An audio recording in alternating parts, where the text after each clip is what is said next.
I'm just saying there are some pretty strong voices against You're not. corn.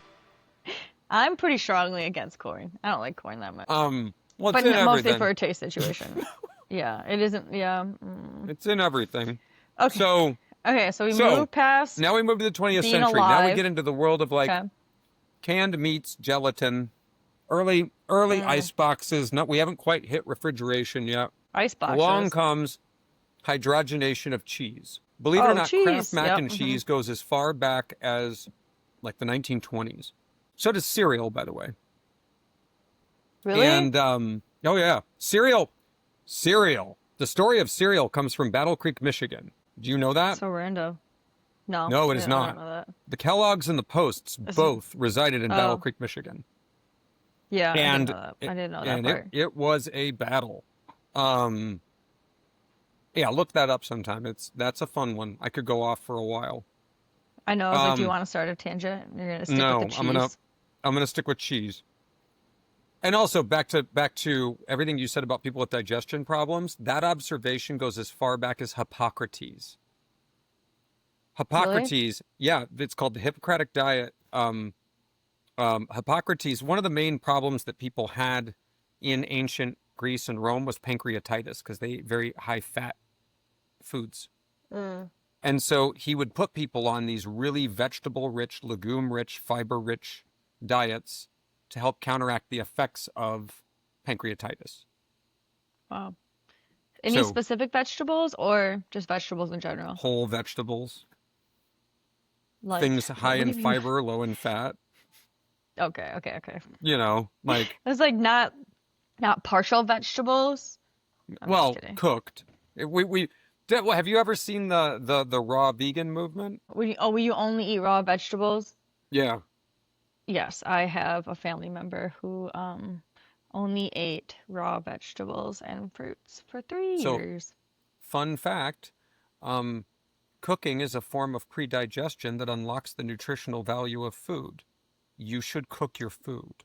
So, what about this is what I've heard on the internet, how much we Uh-huh. trust that. That sometimes when you cook particular foods, it takes the nutrients out. Depends on how you Why do cook they them. say that? Okay, tell Because, me more. well, that argument goes back to boiling. If I like boil Oh, it goes with broccoli boiling. and the water Okay. turns green, I like pulled a bunch of the Mm-hmm. vitamins and nutrients out of that. That's why you steam your vegetables, you don't boil them. Okay. But cooking helps unlock it. Wait, what does it do? It helps unlock it? It unlocks it unlocks that it's a predigestion method that breaks down. It starts to so when you eat food, so for example, if you eat a raw egg, it's 50% Yeah. bioavailable. If you eat a cooked egg, it's 80% bioavailable. And that means that you're gonna absorb more of the nutrients, right?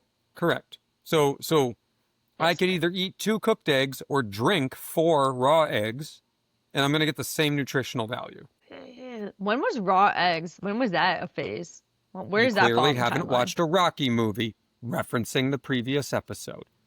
Um, so the whole idea here is we got to the point in the early 20th century where, and by the way, look this up sometime. Look up the gelatin phase of America, where like everything was freaking Jello. They were like, would you like a salad in Jello? Would you like meat Jello? Would you like to have a herring suspended in Jello? It was disgusting. It was Yeah. nothing less than, by modern standards, disgusting. Okay, so when was that phase versus That was when during the Great veganism? Depression because they were trying to make food go further. Oh, okay, got you. And You then have to remember vegans that came during the, about when? yep, what's that? Oh, vegans came about when Oh, who and said that knows? they hate gelatin. I don't know. But it certainly wasn't when everyone was starving from the Dust Bowl. I can tell you that. But this is when Kraft mac and cheese was born. Is Kraft mac and cheese, the powderized cheese in Kraft mac and cheese, goes as far back as the Great Depression. Oh yeah, let's And see. it took off and became a staple during that period because cheese would go bad in the summer. So 1914 is what the internet says. Was when vegans For came around? no, when Kraft Foods was formed. Yeah. And it was because the guy was a cheese That's old. salesman. Yeah, it's literally Kraft mac and cheese is 100 freaking years old. Yeah, that's what I was getting at. That's funny.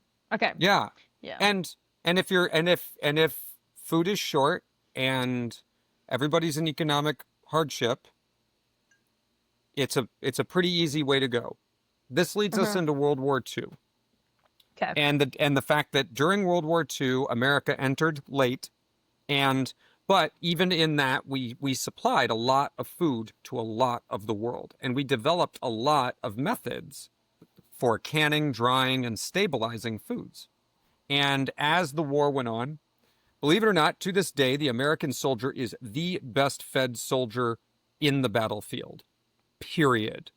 Bar none. There is no competitor. We feed our soldiers better than anyone. If you eat I can't remember exactly what it is, but like a standard MRE is like 2,500 calories, which What's means that? if you eat three Wait, what? MREs in a day, you're eating in excess of 7,000 calories, Wait, what's which is MRE? because an MRE is a meal ready to eat. It is, they come Oh, packed. So they're standard issues for soldiers in the field. And an okay. MRE is a meal that you can eat stably in the field. They are not healthy, but battle stress requires a person to burn in upwards of 5 to 7,000 calories a day. So if you're not feeding your Just to give soldiers some well, context. they're Oh, not doing God. great. Just No, go ahead. so to give you some context, you burn like 400 calories when you go to a CrossFit workout. So you have Yeah, to do but if you're how under many CrossFit sustained workouts? battle stress, yeah. Yeah, Well, that's what and I'm saying. Like remember, if you're how many running CrossFit around workouts in that the equal that? Yeah, and if you're running around in the trenches of Germany covered in wool, leather, and steel, you're carrying like 40 plus pounds worth of gear minimum. Minimum. Okay? Those guys needed to eat everything they could get their hands on. And by the Hmm. way, if you look at the standard soldier from World War II, by modern standards, we would view them as being quite skinny. They were typically about 5'8", 160 pounds. They were not they were not Henry Cavill fighting the Nazis. I promise you that. And they were eating thousands of calories a day by far. So we were shipping out all of this food, and then the war came to an end. And like many things that happened when the war came to an end, we had built these massive industries. And one of two things were going to happen. Either these businesses were going to contract and collapse and the economy was going to fall apart, or we were going to find new markets. And what happened was the convenience food world was born. So most of what we're eating today as processed convenience food started as military rationing. And so it got sold. And by the way, I would like to Yep. point out that um, after that was when the TV dinner was created. It was when the box cake was created. And there was a guy by the name of Edward Bernays. In case no one knows who Edward Bernays is, you should. You live in his universe. He was the I don't know who that nephew is. of a man who's a little famous. Some of you might have heard of him. His name was Sigmund Freud. And Edward Bernays was the guy that made cigarettes popular for women. Edward Bernays was the guy that made box cakes sell. Edward Bernays was the guy. Edward Bernays built the modern public relations industry because he literally wrote a book called Public Relations. So all modern advertising, all modern campaigning comes from Edward Bernays, and he died in like the 90s. Like, Oh, wow. like dude was around for a long time. So a Okay, lot of what we real deal quick. with today, yeah, I was gonna say the first TV dinner was created in 1954. that was correct. Is that around the time as you're talking Yep. about? And Yeah. and was it by the Birdseye Company? Was it by the Birdseye Company? Swanson and Sons. Swanson. Do Okay. you know? Yeah. Birdseye did the first frozen vegetables pre-war. Look up the first frozen Mm, vegetables. They used to come in little first. bricks. Oh, really? Birdseye. Vegetables. They used to come in little foil bricks. Yep, Birdseye comes They up. were around well into my adulthood. 1930. Birdseye Company. So 1930. 1930. Yep. Mm-hmm. Birdseye Company did the first Yep. frozen vegetables early on. And again, that technology would have never happened without refrigeration and ice boxes. And I believe they were up in New York. So they actually had access to refrigeration long before anyone out west did. Because they could make and store ice in the winters. Mm. So that led to early refrigeration, if you know what an ice box is. And so you have to understand that most of what we eat today and most of what we think of today is a construct of advertising that is abstracting the fact that what you are eating is Yeah. essentially a food that is designed for, okay, either you eat this or you die, which is very different than getting good nutrition out of whole foods. But the problem is, Yeah. back then, they didn't have access to the food, so they needed the calories. Now we have an Yeah. excess of calories, but we are deficient of nutrients.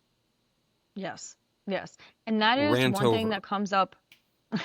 That is one thing that comes up continuously when I have the discussion about weight loss with people is that we've talked about this before, but like a calorie is not just a calorie. And No. so you need to be in a calorie deficit to lose weight. However, those calories that you're eating, they make a difference in terms of the nutrients that you're getting to supply your systems in your body with to be able to function, just as a And, baseline.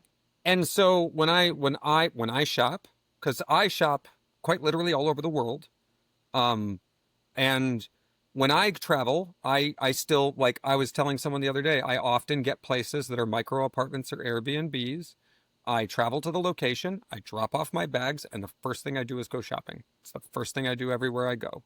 Yeah, so And do no I. matter where I go, typically I can find frozen vegetables, I can find fresh meats, I can find dried grains and beans, and I can often find canned things. And that's what I rely Hmm. on because Hmm. I only rely on processed foods when I know I'm not going to be near processing methods. And even then, I tend to rely on ancient foods like nuts, dried fruits, um, and that sort of thing. I don't Hmm. eat wheat. So since I don't eat wheat and I typically try to avoid sugar, even when I was going through the Turkish airport, I've learned that everything there is either a vegetable or it's served on bread, and that you like Hmm. protein's really hard to come across. The last time I went through there when I went to Poland, I actually just took with me backpacking dehydrated meals because you can get they have hot water dispensers in the Turkish airport. So Oh, I was just eating high protein, gluten-free backpacking meals because I didn't that want to sounds eat so anything out of intense. the airport.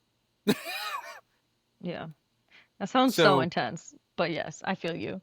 it's intense, but at Yeah, the I same feel you. time, if everything comes on a It's baguette not. and you can't, and if you eat wheat, you're going to have a Yeah, bad week. day, a week. Yeah. Yeah. So like, No, I I don't hear do you. that. Yeah. I have literally picked an Airbnb because it was close to a Whole Food type Yeah. grocery Yeah. store. When I landed in Um, Lutz, I was 10 minutes from what's called a Lidl, and I like touched down, hit it, looked at my phone. I'm like, Lidl, let's go. So like, got there. I mean, when I'm in Europe, when I'm in Prague, I snack on when I'm out, mostly dried fruit and nuts. That's pretty much what I snack on. yeah. So I think the ironic part is that you were talking about food and how the worst thing you can be is boring at Yeah. that time. And it Yep. feels like in the truth of being healthy in this era now, Uh-huh. current time, is that actually is quite boring if you would like to be healthy. You're like, it's basic, simple, not glamorous type food that really does help provide Yeah. you with nutrients, like Yep. cans, like nuts, like there's nothing super fancy about those things. No. Food humans eat. So the internet knows me too well. I saw the funniest short the other day. I'm like clicking through my Okay. YouTube feed, and I see this one Yeah. that says, "Can humans live on monkey kibble?" What? And I'm Did like, you click it? You clicked it. okay, somebody ate monkey kibble. Oh, of course I clicked it. Are you kidding me? Yeah, of course. They got me. I And I figured. I have to figured. know, can humans live on monkey kibble? And so I click on it, Oh, and the guy's like, he's like, I mean, I checked with some doctors, and basically, like, humans are monkeys, so theoretically, humans can live on monkey kibble. And so what is he like monkey eats a little kibble? bit of it, and you know what? Google it. Just Google it. Google, can humans live on monkey kibble? Look it up on YouTube. It's a great video. You should watch it. Do you even know what monkey kibble is, though? Most likely not a whole lot different than any other kibble. It's a food staple. It's a supplement. Like you do realize it's a that we are supplement? mostly feeding our animals just supplements. Like you don't eat. Do you think that half the crap that you eat that comes out of a box is any different than dog food for humans? I don't think so, but Like deal with the intensity in my eyes right now. Okay? Like wait, think I'm about looking it. up kibble. Think about it real hard. Okay? You essentially Okay, say eat again. dressed up kibble. Well, what's Yeah. dog food? It's I somebody actually don't know. took That's somebody kind of what I took was all the asking. basic nutrients and building blocks a dog needs. They compressed it into a form a dog can eat. They flavored it so that the dog would like it. They colored it so that either the human or the dog would feel good about it. And then essentially we portion it out and they get it. The only difference is that you are essentially a golden retriever at a food trough that doesn't know when the off switch happens. Because, by the way, golden retrievers don't have a hunger gene. They don't know when they don't know when to stop eating. Really? If you let a golden retriever eat, it will eat itself to death. Yeah, they are not That's smart not that good. way. They're not. Labs too. They're not particularly wise in that regard. So Yeah, they do like when you to think eat. about it, like cereal is kibble. A protein bar is It- kibble. Now, So- I'm not saying don't eat the kibble. I'm saying understand what you're eating. And so if it was marketed as kibble, people wouldn't eat it as much. Back on a show that I used to love called Futurama, they literally had a product in that show called Bachelor Chow, and it literally just came in like a dog bag, and it came Yeah. in a dog bowl, and you put water on it, and it made its own gravy. And Because when I was a people, kid, there was humans a ate dog it? food in the show. Yeah, yeah, it's a but humans cartoon. ate it in the show. Yeah, it's Oh, called okay, okay. Bachelor Okay. Chow. Yeah. But this is like when you look at Instagram, you see people trying to make simple food look glamorous. Yeah. You know what I mean? Like, it's Yeah. all about the 'Cause, like- aesthetic of it, because you don't want to be boring. You don't want You don't fitness wanna to be look boring. boring. It's got to be So- glamorous. Yeah. Yeah. I feel like when Okay. I first started posting things about my fitness, Mhm. both food and workout wise, I'm like, Mm-hmm. okay, so if I actually post what I'm doing, it's Yeah. like I'm progressing, so I'm doing the same exercise like every Monday. Like that's what I'm Yeah. doing. I'm doing a very Yeah. similar exercise. It Yeah. probably varies a little bit, but very similar. And why? That's boring to watch. That's really boring to watch. Like you're See, watching me but do a you're squat. making the assumption that the same people are going to watch you every time, and the reality is there's literally a term That's for this, true. and it's called churn. Like It's called butter. churn. Yeah, like churn. It's the idea that you actually don't have the same viewership, you have a rotating viewership. Oh. So I'm gonna post every you could set literally now, do is the what you're telling same me? thing. Yeah, you could literally create the same formulaic content.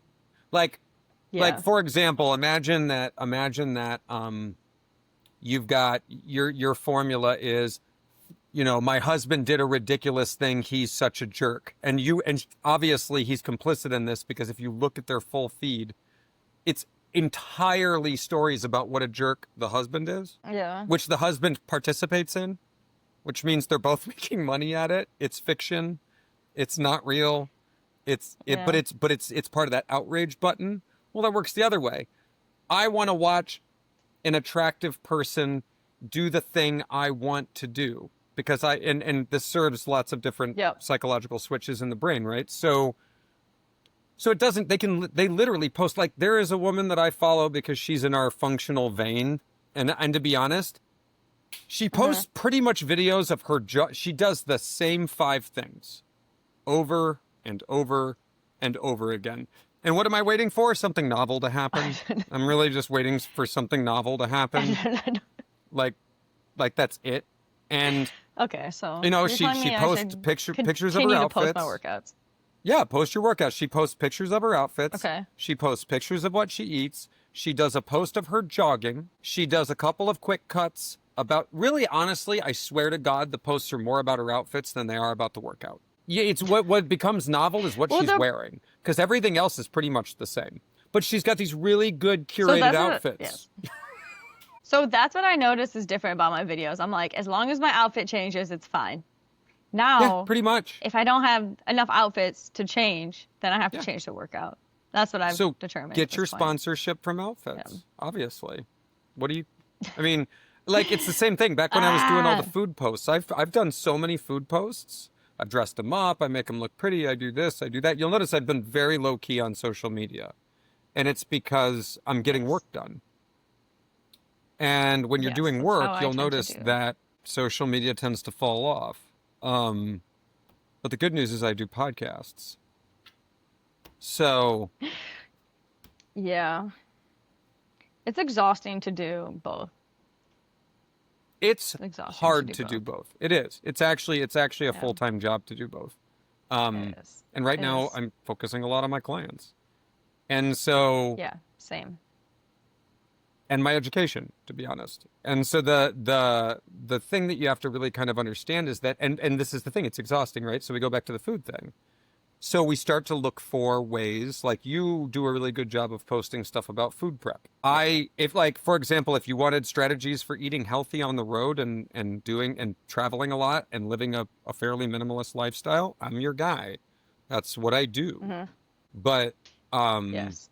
If you want content on how to meal prep, even in small quantities, and how to not make it perfect and just do a little bit of it.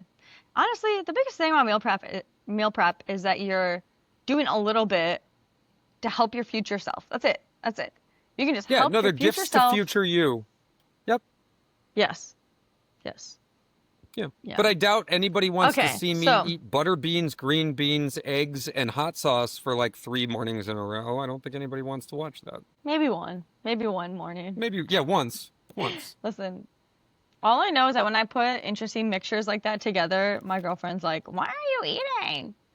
Because you always answer, 1, there's no rules to food, or I don't have to explain my art to you, Warren. That's it. Okay, she's not gonna get that reference. The second one. Doesn't matter.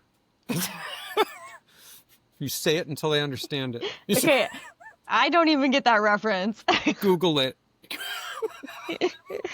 That's the conclusion for Ryan today is to Google it.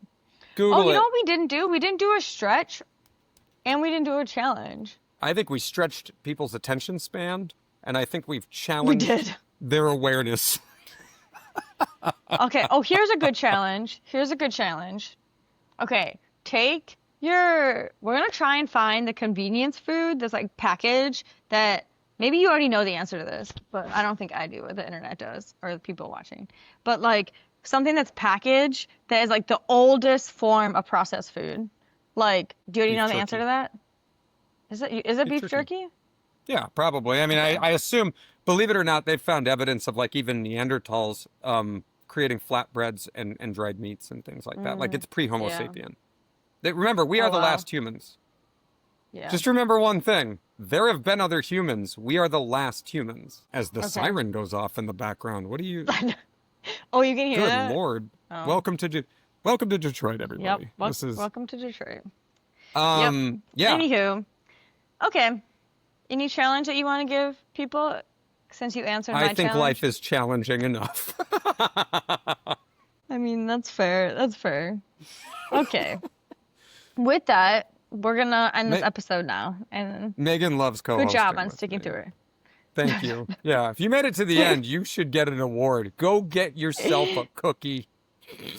Yeah. Oh my God. Or fruit or vegetable. I suggest get something sweet.